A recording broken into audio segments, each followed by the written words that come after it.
So when you're answering these questions, you've got to really be able to demonstrate to your interviewers that you've got the capabilities that they're looking for. And I can tell you up front that the way to do it is not by simply being literal in your answers.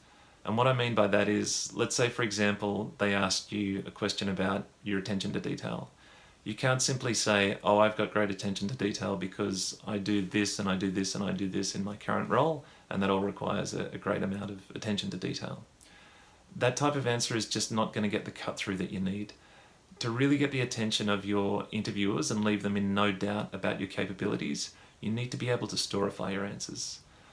What I mean by that is probably best demonstrated with an example. So we're going to do a few examples. I'll firstly go through what I'll call a baseline answer, and then I'll add a layer to it, which is a storification of the answer. All right, so let's get into that now. Okay, so let's say I'm a managed funds administrator and I've been asked a question about my attention to detail.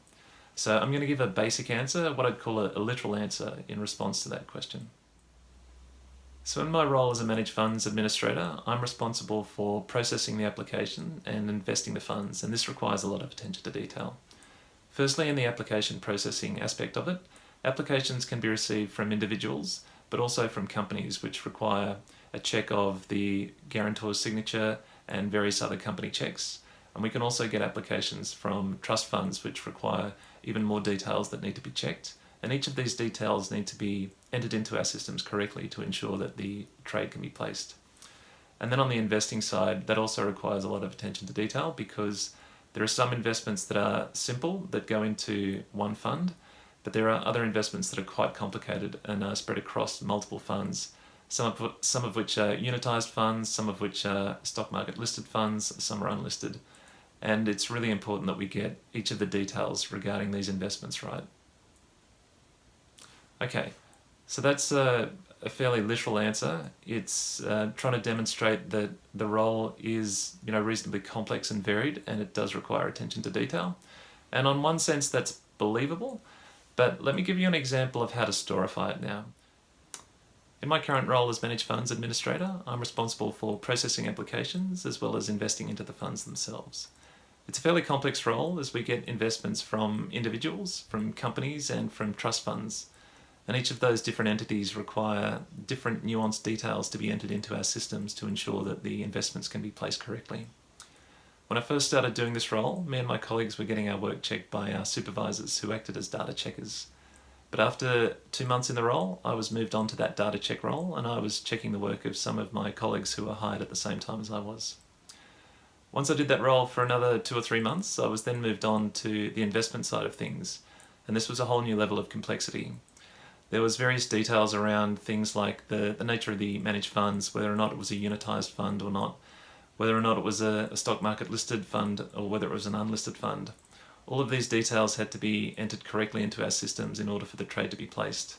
And it was critical that these trades were placed correctly, because if we were to get it wrong, there was a big financial impact.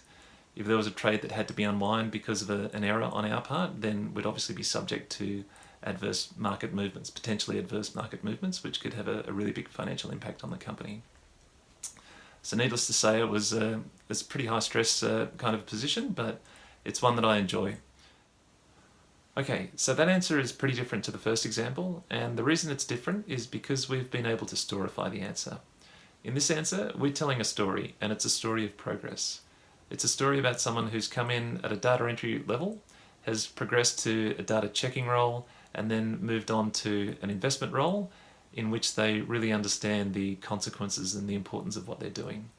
And when you tell this story of progress, it creates a narrative, and the narrative is basically one of someone who can really grow into a role. It's a narrative of someone who can learn on the job, can learn faster than their colleagues, and someone who can understand the bigger picture consequences of what they do.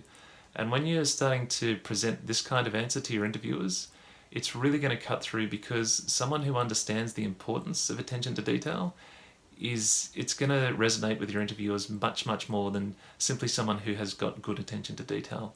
But when you tell this story of progress anyway, it's completely evident that you've clearly got very good attention to detail.